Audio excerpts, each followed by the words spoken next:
What is up, gang? Today is, I believe, day 12, day 11, day 12 of PR 30.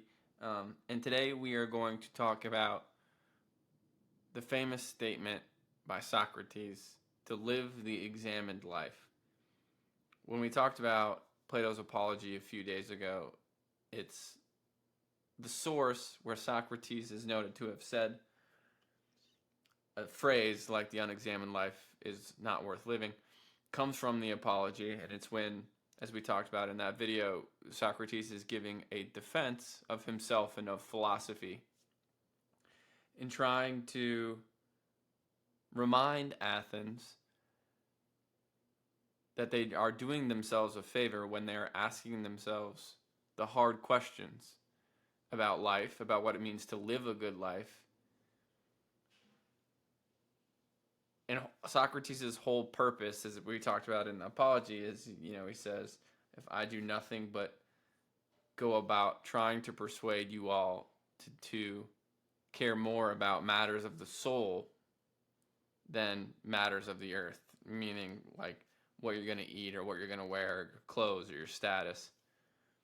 And that's ultimately got Socrates in trouble. So when he says something like the unexamined life is not worth living, it's something we hear a lot in society, especially among sort of philosophy circles. If there's memes about it everywhere. It's one of the more popular statements of Socrates for sure.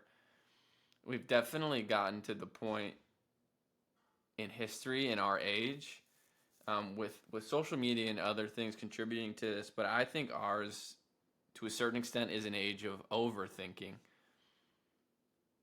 We've been given so many tools and such an excess of information that I think a large portion of the population, myself included, I would include myself in this, have been trained to have all of this information and just seeking more and more information.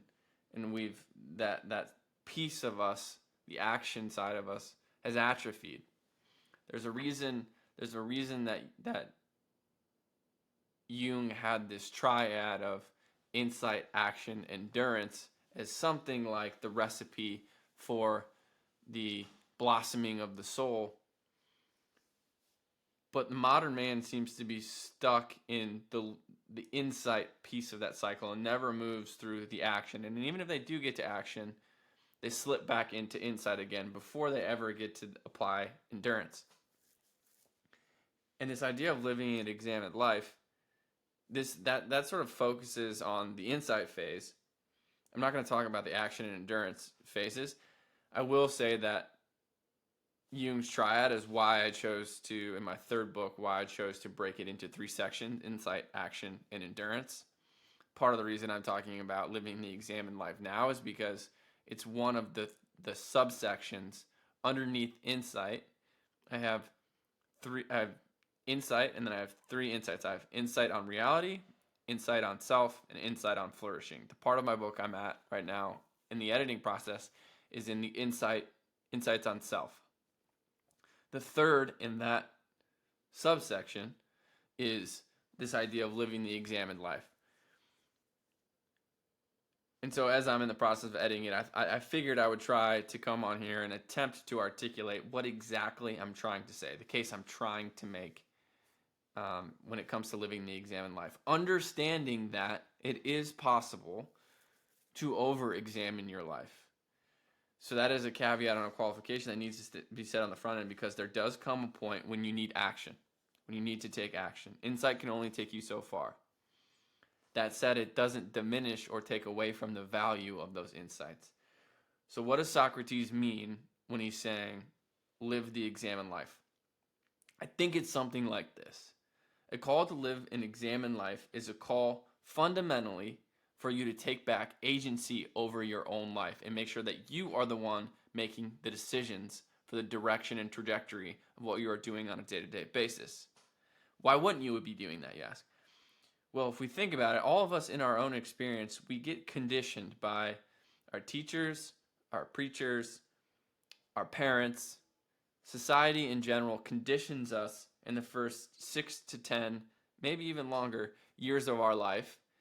And then that conditioning becomes our default responses. It becomes why we choose the jobs that we choose, because why we respond the way that we respond, the relationship that we're in. These inherited scripts from our parents and from society and from our teachers just become a way of being that we didn't select for ourselves. In many ways, we can think about our lives as an hourglass. We come in as pure potential. And in the beginning, the first phase of our life, we are sort of whittled down into something narrower, mostly based off decisions for our life and ways of thinking about the world that aren't our own. Eventually, we start to feel a little suffocated. At that point, we've reached the bottleneck of the hourglass, and it becomes the task of our life to start to re-examine everything we think, but really are just inherited from the past, and discard the things that aren't actually ours, and then start to reconstruct a life, intentional life, based on what we truly believe and what we truly choosing for ourselves. And so then we enter into the expansion part of the hourglass. One of my favorite books is this book by James Hollis called Living the Examined Life. Here's how he describes it. In the conclusion of the book, he kind of sums up what he thinks Socrates means by living the examined life, and I think he does a really good job, so I'm just going to read it. We all know that Socrates urged us to live the examined life and added that the alternative was not worth living. What is the examined life, and what is wrong with the unexamined life? What's wrong with hanging out, watching the television, talking to friends online, getting stoned, and maybe getting laid from time to time? After all, we're all headed to the same place. Isn't the idea to pass the time as pleasantly as possible, especially since the world is always going to hell anyway, and there's nothing we can do about it? As pleasure-seeking, pain-avoiding animals, we are also animals with the capacity for self-reflection, including being divided against ourselves and neurotic, as most of us are. But we can bring issues to consciousness and alter their course. The truth is, the unexamined life means that one is living not only unconsciously, but also probably living someone else's life as well. Why? Because we are making choices every second. And if the choices are not the products of some differentiated consciousness, they will be driven by the complexes, by the archaic agendas of the past, remaining subject to the pressures of the moment. Either way, such a life is derivative, not generative, secondary, and not really ours.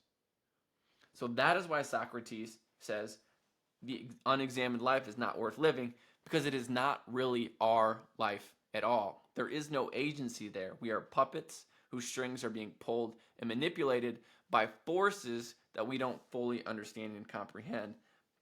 Jung has the saying, until you make the unconscious conscious, it will direct your life, and you will call it fate.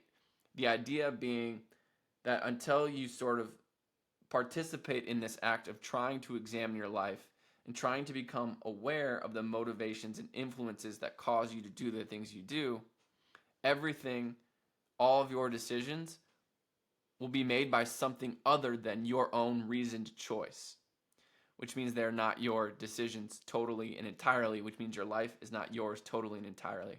So that it is the project of our life to examine this. The examination is the freeing of the core of our being at its whole from the pressures and pulls of things that are not us. That is the task of the philosopher. That is the task of every person seeking to know, seeking wisdom.